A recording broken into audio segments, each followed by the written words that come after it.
Simmons is live for us in Budapest, and I understand, Andrew, that you're with some of those people who are trying to make the journey on foot now. So what's been going on? This is an extraordinary situation, such a sharp contrast to events in Bicske. I'm actually nearly 30 kilometres outside of Budapest now, on the M1 motorway, would you believe, and look at this. The traffic is resumed again. At one stage the motorway was closed, and these people, I've been here now for at this location for more than 10 minutes, and this stream has continued throughout, and look beyond it. It goes right the way back, well over 1,000 marchers of mainly Syrian origin, refugees fleeing war. There are a range of people here. Men, the majority, but there are also families. Just look, I think, to the side here, and this little boy here making his own way, his mother, or certainly another woman, a woman down there. There is an extraordinary atmosphere here, one of massive resolve, one of determination, one of a degree of fear, because no one trusts the police. The police have been helping all the way, but then they help people get on trains that went to destinations that weren't expected.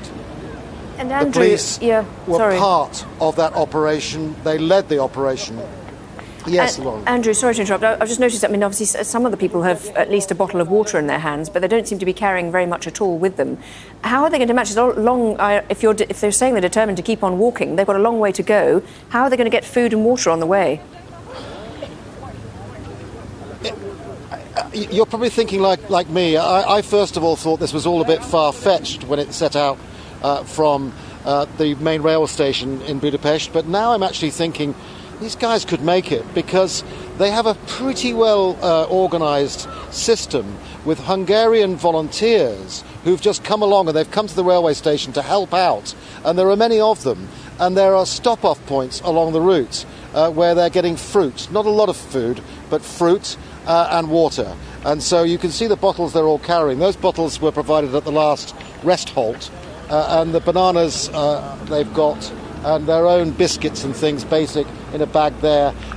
You can see just very lightweight stuff. Then that's pretty sensible when you consider how far they're travelling. They've done around more than 30 kilometres on this day alone, and it could be, if they keep this pace, obviously they'll be resting and sleeping overnight on their rubber mattresses, and I think they have sleeping bags, some of them, but it would seem that they could do this within 4 days, potentially, if they're not stopped. And that's the big issue, Lauren, if police actually do let them do this, and of course, what happens at the border.